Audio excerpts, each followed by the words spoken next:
ഇങ്ങനെ ഒരു പണി മലയാള മനോരമയ്ക്ക് കിട്ടുമെന്ന് മനോരമ സ്വപ്നത്തിൽ പോലും വിചാരിച്ചിട്ടുണ്ടാവില്ല. ഞാൻ 8 കൊല്ലത്തോളം പണിയെടുത്ത ഒരു സ്ഥാപനമാണ് മലയാള മനോരമ. മനോരമ ഓൺലൈനിലായിരുന്നു ഞാനൊരു സീനിയർ ജേർണലിസ്റ്റായിട്ട് ഞാൻ അത്രയും വർഷം വർക്ക് ചെയ്തത്. അതിനുശേഷം ഞാൻ രാജിവെച്ച് പോകുന്നു. ഇവിടെ മനോരമ ചെയ്തത് നല്ല ഉദ്ദേശത്തോടു കൂടിയാണ്. അതായത് അതിനെ നമ്മൾ അംഗീകരിക്കുന്നു. അതായത് 2023 മലയാളം വാക്ക് ഏതാണ്, അങ്ങനെ ഒരു മത്സരം അവർ സംഘടിപ്പിച്ചു. മനോരമ അനൗൺസ് ചെയ്തിട്ട് ഡിസംബർ 20 വരെ അതിന് പേരുകൾ നിർദ്ദേശിക്കാം. 2023 മലയാളം വാക്ക് ഏതാണ് എന്നുള്ളത്.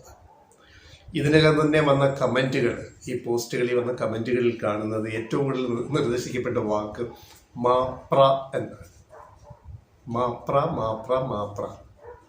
അപ്പൊ ഡിസംബർ 20 വരെ ഈ നിർദ്ദേശിക്കാനുള്ള ഈ തീയതി ഉള്ളതുകൊണ്ട് ഈ മാപ്ര എത്ര ലക്ഷം പേര് നിർദ്ദേശിക്കുമെന്നുള്ളതാണ് ഞങ്ങൾക്ക് അത്ഭുതം തോന്നുന്നത്. ഞങ്ങൾ കഴിഞ്ഞൊരു വീഡിയോയിൽ ഇന്നലെ പറഞ്ഞാണ് ഈ മാപ്ര പ്രയോഗം ഞങ്ങൾക്ക് തന്നെ മടുത്തു തുടങ്ങി എന്ന് ഞങ്ങൾ ഇന്നലെ പറഞ്ഞിടത്താണ് ഇപ്പോൾ ഈ സംഭവം വന്നിരിക്കുന്നത്. ഇത്രയും നെഗറ്റീവായിട്ടൊരു വാക്ക് മലയാളത്തിൽ വേറെ ഈ 2023 ഉണ്ടായിട്ടുണ്ട് ഇല്ല. അതുകൊണ്ടാണ് ഞങ്ങൾക്കിത് പലപ്പോഴും മാപ്ര എന്ന് പറയേണ്ടി വന്നത്. പിന്നെ മടുത്ത് ഞങ്ങളത് നിർത്തി. പക്ഷെ ഇന്ന് വീണ്ടും പറയേണ്ടി വരുന്നു. എന്ത് ചെയ്യാൻ പറ്റും? ഒരു ഗതികേടായത്. മലയാള മനോരമയുടെ ഈ 2023 മലയാളം വാക്ക് മത്സരത്തിൽ ഏറ്റവും കൂടുതൽ നിർദ്ദേശിക്കപ്പെട്ട പേര് മാപ്ര എന്നായി കഴിഞ്ഞാൽ ഞങ്ങൾക്ക് പറയാണ്ടിരിക്കാൻ പറ്റുമോ? എന്തൊരു കഷ്ടമാണെന്ന് ഞാൻ ആലോചിക്കുകയാണ്. പിന്നെ ഈ മനോരമ ഇങ്ങനെ ചെയ്യുന്നതിന് പിന്നിലൊരു ഉദ്ദേശം നല്ലത് തന്നെ ഞങ്ങൾ പറഞ്ഞല്ലോ.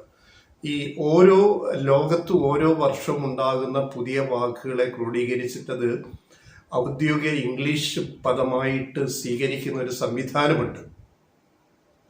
അത് നിർണയിക്കുന്നത് ഓക്സ്ഫോർഡ് ഡിക്ഷണറിയുടെ ഒരു സമിതിയാണ്. ലണ്ടൻ ആസ്ഥാനമായിട്ടുള്ള ഓക്സ്ഫോർഡ് ഡിക്ഷണറിയുടെ ഒരു സമിതിയാണ് ഈ പുതിയ വാക്കുകളെ സ്വീകരിച്ചിട്ട് അതിനെ ഔദ്യോഗികമായിട്ട് അംഗീകരിക്കുക.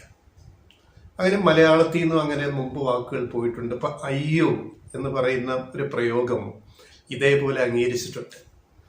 അതുപോലെ ഗൂഗിൾ എന്ന് പറഞ്ഞാൽ എന്താ അർത്ഥം? ഒരർത്ഥവും ഇല്ല. ഗൂഗിളുണ്ട്, അതിനർത്ഥമുണ്ട്.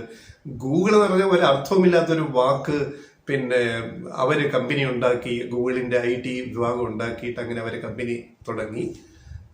അവസാനം ഓക്സ്ഫോർഡ് ഡിക്ഷണറി ഗൂഗിൾ ഒരു വാക്കായിട്ട് ഒരു പദമായിട്ട് അംഗീകരിച്ച് നമുക്കറിയാം. ഇതുപോലെ അനേകം പദങ്ങളുണ്ട്. ആ ഒരു ലിസ്റ്റ് നോക്കിയാൽ മനസ്സിലാവും.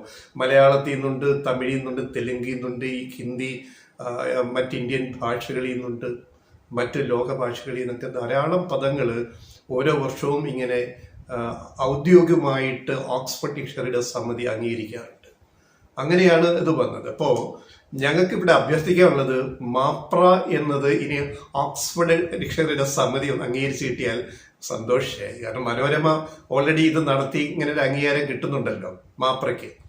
അപ്പൊ അത് മനോരമ തന്നെ അത് ഈ ഓക്സ്ഫോർഡ് ഡിക്ഷണറി സമിതിയോട് നിർദ്ദേശിക്കുക. ഞങ്ങൾ ഇങ്ങനെ കേരളത്തിൽ ഒരു മത്സരം നടത്തി. കേരളത്തിലെ ഏറ്റവും കൂടുതൽ പ്രചാരമുള്ള പത്രമാണ് മലയാള മനോരമ. ഞങ്ങൾ ഇങ്ങനെ ഒരു ലക്ഷങ്ങൾ പങ്കെടുത്ത ഇങ്ങനെ ഒരു സർവേയിൽ ഞങ്ങൾക്ക് കിട്ടിയ ഏറ്റവും വന്ന വാക്ക് മാപ്രയാണ്. അതുകൊണ്ട് മാപ്രയെ ഒരു ഓക്സ്ഫോർഡ് ഡിക്ഷണറി അംഗീകരിക്കണം എന്നൊരു റിക്വസ്റ്റ്, ഒരു അഭ്യർത്ഥന മനോരമ ഓക്സ്ഫോർഡ് ഡിക്ഷണറി സമിതിക്ക് കൊടുക്കണമെന്നാണ് ഞങ്ങളുടെ ഒരിത്.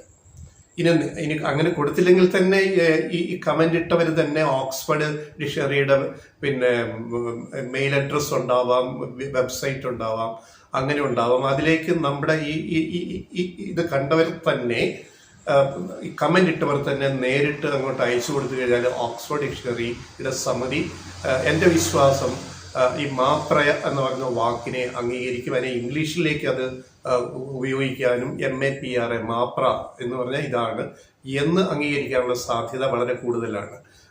എന്തായാലും ഇത്രയും ഒരു നേട്ടം നമുക്ക് ഈ 2023 കേരളത്തിൽ ഇങ്ങനെ ഒരു പുതിയ പ്രയോഗം വന്നതിനെ നമ്മൾ അയ്യോ എന്ന് പറയുന്നത് പോലെ തന്നെ മാപ്ര എന്നും പറയാവുന്നതാണ്.